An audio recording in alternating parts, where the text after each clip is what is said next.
Well, hello everybody and welcome back to the live show. James Urquhart in the house. If you haven't been over and seen our previous live with James, make sure you go over and check that out. We've been talking about the basic fundamentals of setup and going through maybe some of the little drills that people can do to help them basically get that ball starting in the location that you want it to go.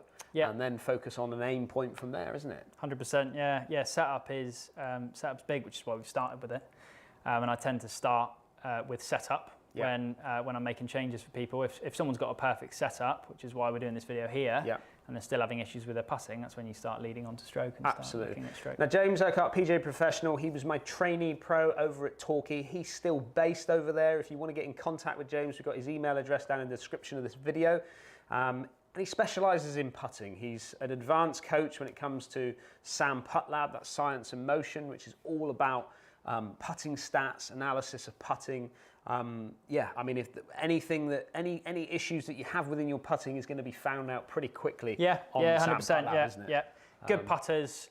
You've put me through I've put me through it a few times. Yeah. I mean, it's funny because I get there's a few of the first team that have obviously. This is Devon County first team. Yeah. The Devon County first team. They've kind of gone on there with a little bit of, they're kind of thinking, oh, I don't know whether I want to look into this because I'm generally a good putter. I don't really want to look at and some really, really good putters. Yeah.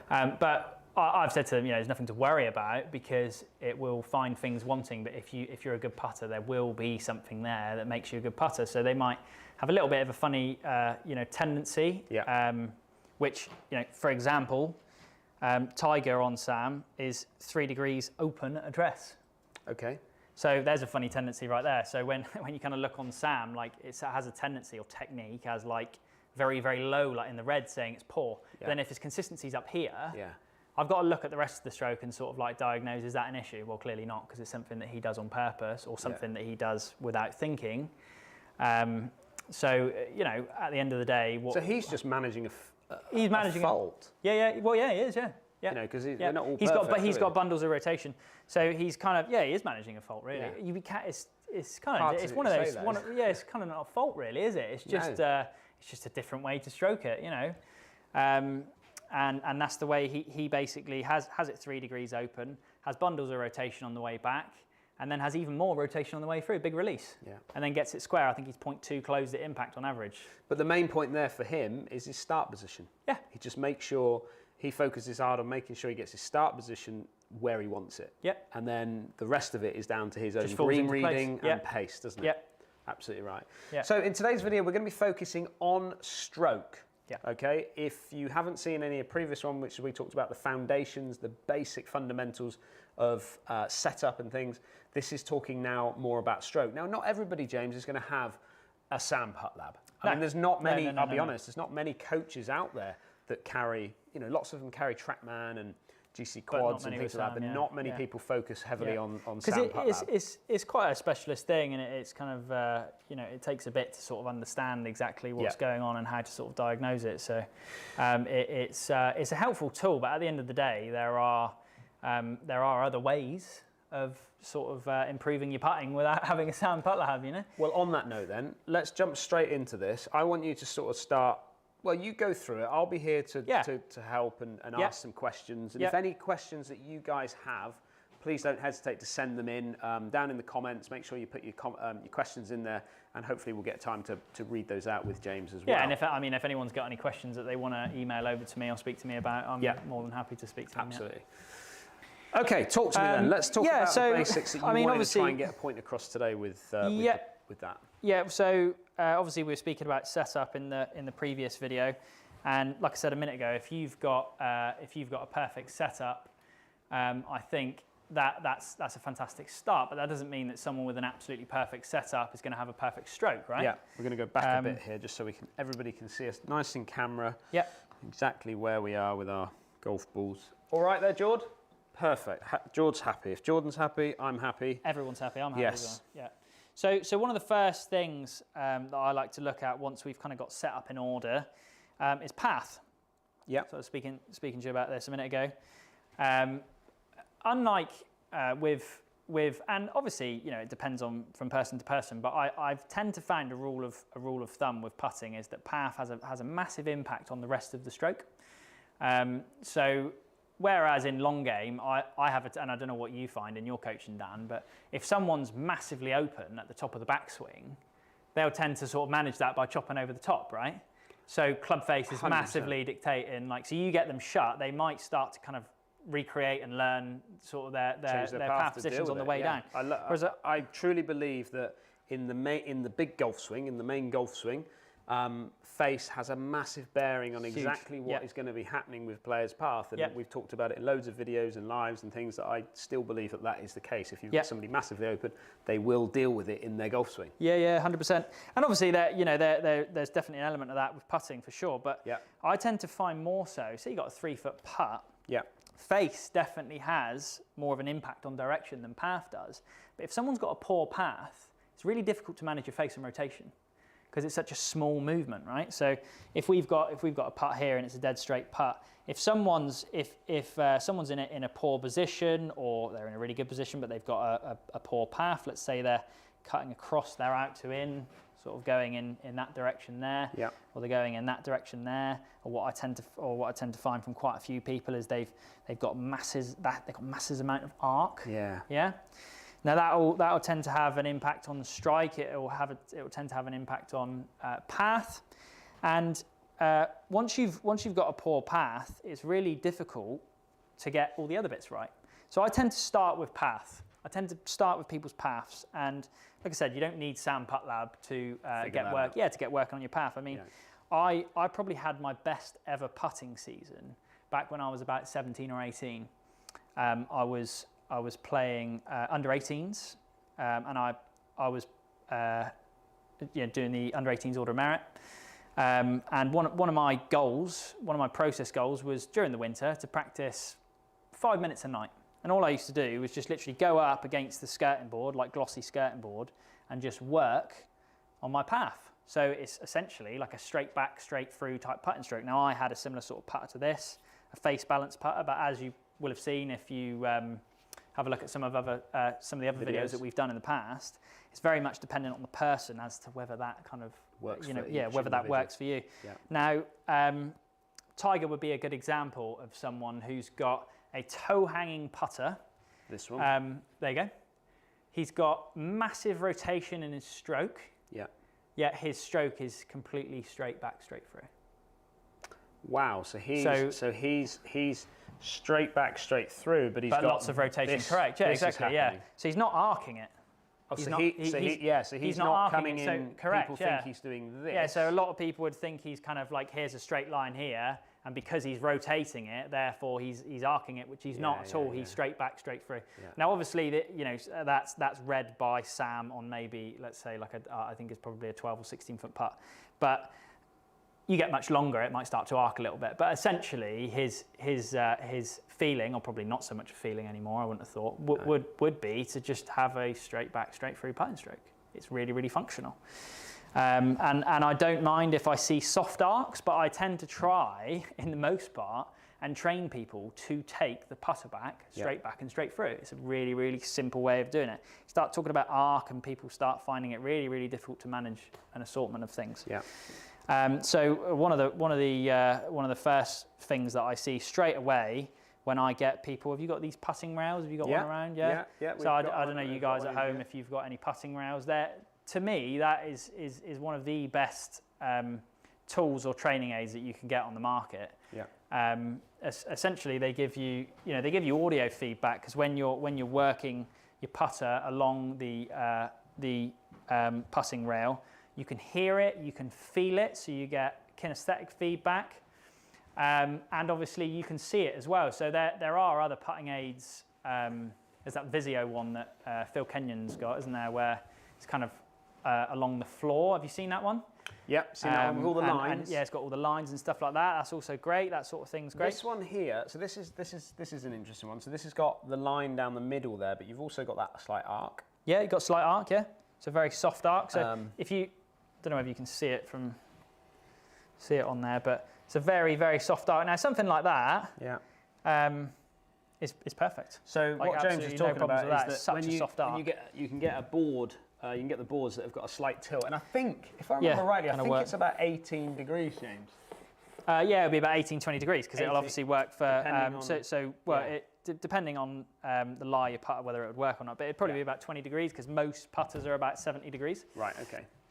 So it works perfectly for lie, but yeah, so they're really good. I mean, you can put them on, depending on the way they're shaped, you can put them on the toe, you can put them on the heel of the putter. Yeah.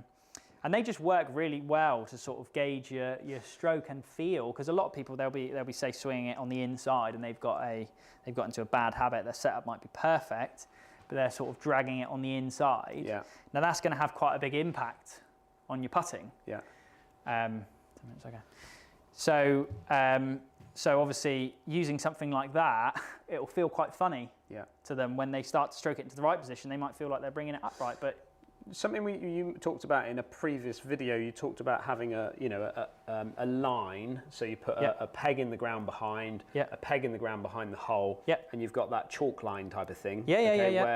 Now, when you get players that stand up under that line and they bring that putter back and through, I always think if you try and follow the actual string line, it almost makes you come out here, or the sense of it, because the further back you go, you're naturally going to rotate the body. Yeah, if you kept on endlessly bringing that string back, you're going to start separating. You're going to start separating yourself. Yeah, absolutely. Which is where we were talking about earlier, having that forearm position. Yeah, I love that sort of anchored position. Okay, so obviously keeping the elbows tucked in. For the most part, that's going to keep you in a position where you start to have natural arc, and that obviously will be arc at some point in the stroke.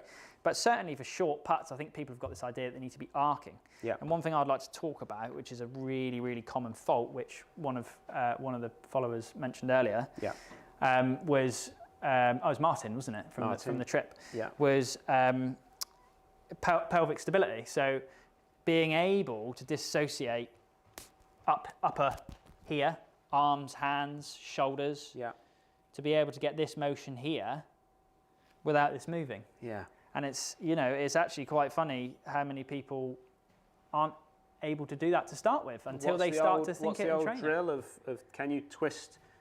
Yeah, that's right. Yeah, can you twist? And you get a lot of that in long game, but I guess people don't think about it with putting. But it's such a subtle thing, and I see it, straight away. And you'll be able to see the same when you're coaching. You can see straight away when you see a good putter and a bad putter, can't you? You can really see. You watch a tour player; they're so steady with their lower half. Their pelvic stability is really, really good. Yeah. And a really, really easy one that anyone can use is just to have like a tour bag or to have a chair or something, like a high chair or something like that. Yeah. Have it up against sort of like your lead glute there, and just make sure that it completely. You're here, so you would have something stuck there right now. If I start to move an arc, you're pulling away. It's going to move off. I see that all the time. Yeah. Now that's going to have an impact on strike. That's going to have an impact on pace. Pace. Yeah, my rhythm and tempo. My path is obviously going to change. It's going to start to arc more. My rotation's going to go a little bit all over the place, and I'm going to struggle with putting. Yeah. Yeah, you won't ever see, top putters, and you might see streaky putters who putt like that. Yeah. They have a great day, and they go, why can't I do that every time? Well, actually, because maybe, they need to work on their technique a little bit. I like that. That's a good start position for people to sort of have a little think about, even if it's a test. Yep. Set themselves up, get somebody to either hold that position there or lean against a chair. Try not to lean into it, but just have that resting against that position there. Yeah. And then let's see what happens. Can we make some strikes or strokes without any too much movement? You should sense that it will start to feel quite rigid. Yeah, it starts to feel. It might feel a little bit mechanical to begin with, and that's what you might find if you start making some stroke changes. You start working on your setup, as you'll see in the video previous, and start working on your stroke. To start with, it obviously does feel mechanical, but just like any swing change, it starts to come, and I think with putting it comes quite quickly. Okay. Once you start to see results. Yeah. One other thing I would like to talk about. Talking about feel, James. I'm just going to jump in here about feel, and you talk about robotic and mechanical and things like that. What are players kind of? You see Tiger when he sets up. He does lots of these kind of drills where he's feeling the hands, really loose. He's almost like his body stays very still. It's very handsy. You know, I've also heard coaches in the back say, you know, focus on your back. You know, use the muscles in your back to rotate. Use your shoulders to do all the. You know, where are you with this? Are you somebody that thinks about your hands? Are you somebody who thinks about your shoulders? Yeah, I think like I think there's lots of different coaches out there that see it different ways. Me personally, and I can only go by, you know, my experience and what I've seen from different players. Yeah. I don't like to see it too robotic, and what I really mean by robotic is where people start to say, you know, like probably the most common one that's thrown out there is like, you need to use your shoulders, right? So people start thinking about their shoulders. Well, to me, if I've got a 3-foot putt, right, if I start using my shoulders, and that's my forefront point, is here's my delts here, and I'm kind of really trying to move them, I start to get that movement. Yeah. It's very difficult to dissociate, right? And it'd be the same principle, really, as me hitting a 200-foot putt at St Andrews, and me trying to, you know, have complete restriction. Complete restriction. Very difficult to have that complete pelvic stability. There is going to be a bit of move because if I'm hitting that putt, I'm probably going to start to move just to get that power, to generate that power. It's being pulled. Because I am starting to engage my torso. I'm starting to engage the back muscles. But when you've got this kind of short range putt and your thought process is to use the shoulders, I would go down the route for the most part with putting, feel like the Seve kind of feel, the Tiger feel, be more handsy. So get a sense of... Like a sequence, you know, right? You get a sense of the hands, just letting them, just relax the hands and just let them flow. Yeah, well, 100%. And I think obviously, you know, when you've got... Putting isn't a power move, right? It's a fine skill. So when you're driving the ball, you know, you'll probably, people will hear a lot about, you know, using ground forces and working from the ground up. But with putting, obviously, you're not doing that. You're not using ground forces so much. So no, not at all. For me, I see it still the same, though, as there is a sequence, and the sequence is, for me personally, I feel like if I've got a foot putt, there's a motion in my hands. That's about it, really.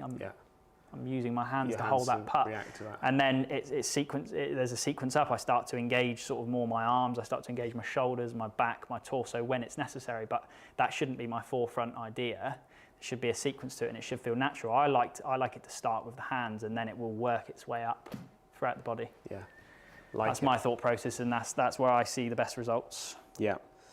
Okay. Anything else you want to talk about with regards to your side of putting? Well, obviously we can sort of have any feedback on questions and stuff like that. Just a quick question then. Yeah, Go on. Oh, I was just going to say about rhythm and tempo. We haven't sort of touched on rhythm. Yeah, let's talk about that because that was a question that came in previously. Rhythm and tempo. Yeah, do you think about that? Yeah, I mean, I definitely do. Yeah, I do. And I think obviously if you're really like your brother or someone who plays all the time, maybe they don't because they've ingrained it so much, playing so much. But I think certainly for most golfers, including myself, because I don't get to play enough, like I'm always thinking about rhythm and tempo on the golf course. Yeah. And that is basically having a consistent rhythm and tempo, and it's fairly straightforward. Everyone will have a slightly different what I like to call an inner clock.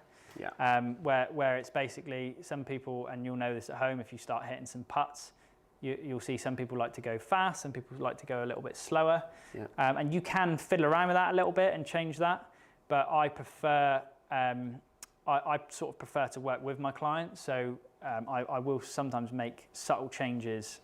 Say, for example, on Sam, it has like tour averages. So if they're way out of it and they're really, really slow, I'll start to speed things up, obviously. But try to work with their inner clock. So if someone's got a slightly slower stroke, go for a slightly slower beats per minute. And it's an interesting one. I did this little experiment with Lester and I, because you know Lester's obviously fidgety and he jumps around a lot. So we did I said, right, come onto the putting green, and we're going to walk together. So we're just going to walk from this point to this point. And by the time we got going, he'd already overtaken me and got. So he was walking off, and I'm walking, and that's how you find your own clock. Yeah, that's right. You know, what pace do you walk at naturally? And you'll find if you get 10 people lined up, they'll all finish at slightly different times. That's right. No, it's very true. That's a good way of figuring out, should you just be a fraction pacier. I totally agree with that. I think the brain, the sort of brain has its own. I used to have a client who was like a semi-professional motorcyclist rider type thing, and he liked to play. Like you could tell when he walked in and he hit balls, he would be so quick, so quick his routine, bang, bang, bang, hitting balls. Yeah. And it's because I think he's used to making quick decisions. You know, he's in business now, and he's quick decision maker. He likes to do things quickly. Yeah. So therefore his putting's, you know, his putting rhythm and tempo is quite fast. You know, but as long as you can make it work for you, so you can use a metronome. You can get like apps and stuff like that, and you can play around with the beats per minute and find something that works for you. Yeah. But essentially, like a good rule of thumb is if you took 1 second to get to your backstroke, it should take you another second to get to your through stroke. Okay. So in essence, I know that sounds really simple, but in essence, if you've gone back 12 inches, and it's taken you a second, you're now taking half a second to go 12 inches and another half a second to go 12 inches. So it's kind of double the pace, right? Yeah. So it's kind of like a 1, 2, and you should be counting that 2 sort of at the finish. The finish. So you're getting a nice steady acceleration through the ball. Do you see what I mean? Yeah. So you can kind of work with a metronome and find what speed works best for you. So finding tempo is actually, you can do that with 2 hands. But then finding, and feel is a big word that comes up in most of the comments that I've read here today. Is feel is one that jumps out with people. Where, you know, what's kind of the difference, I suppose, between feel and then tempo? How do you think about that? Do you ever get that question coming in? Well, I think, to be honest with you, right, so when we use the word feel, I think it's kind of, it can be interpreted in different ways, can't it? Because feeling the length of the putt. Yeah, 100%. So, like, feel is often, obviously, like we've spoken about this before, is obviously like the sound off the putter face, right? So it feels more sound, really. But if I stuck some headphones in without that sound, without that feel, I should still be able to get good distance control. So the feel really comes in my rhythm and tempo, and obviously using my eyes, engaging the distance, and using my experience. Are the greens dewy? Is it uphill? Is it downhill? Do I know if the greens are quick? Did I go on the putting green before? So I'm asking those sorts of questions. And obviously you can gauge that from experience. You may just be able to see it by looking at it because you've played for such a long time. But then obviously a good routine will help that feel. So I think for me, I quite a really, really simple one. I quite like just, if the hole's sort of 40 foot away, obviously I'm just looking for a 2 putt. And I'll just try and get that good rhythm and tempo, so that 1, 2, 1, 2, 1, 2. Now, I'm feeling the length of stroke to engage that rhythm and tempo, right? So if I've now got a 100-foot putt, I'm still going to try and have that same rhythm and tempo where it's 1, 2, 1, 2, 1, 2. But now I've just lengthened up the stroke, so I've still got that lovely tempo, and that's where I start to get really good feel. I start to knock putts dead. And I think that's where a lot of people suffer, is their rhythm and tempo can be a little bit all over the place. If you go and just stand over there, and I start to, I don't know if you're in shot there, come on slightly closer to me there so people can see it. So if we just literally start throwing the ball backwards and forwards to each other, 100%. I'm not thinking about how far back I need to take that. That's right. I'm just using my eyes to gauge how far. And very similar to almost like bowling or bowls, you know. What does it feel like? Just you know what? It's interesting. To get the sense of just trying to, can I get my pace right for that ball just to fall into the hole? And most people will be able to do that. As soon as they get this extension 100%. Of the putter, they start to. As soon as they put it goes all over the place. This object in their hand. That's right. Yeah.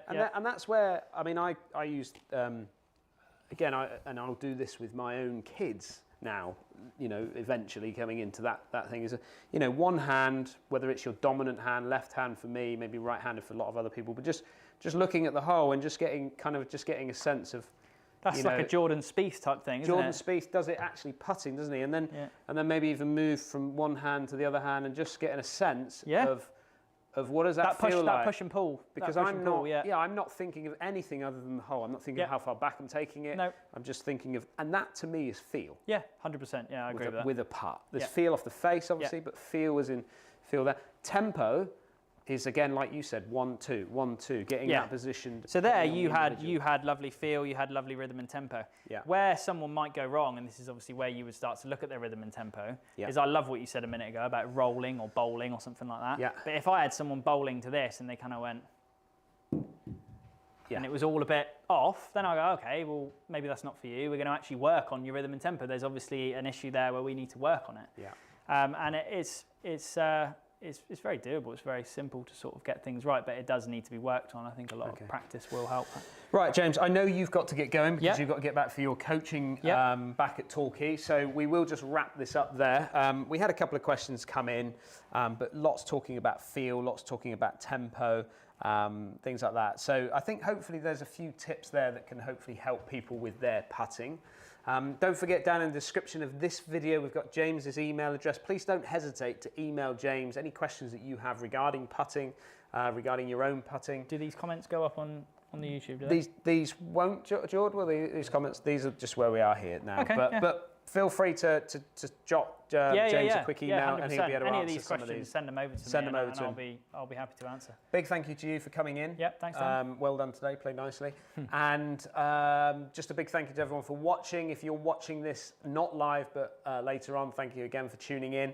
And don't forget, if you are new to our channel, hit that subscribe button. We've got all these lives. The plan of these lives is to go live every week, and we'll see you again on the next live. Thanks a lot.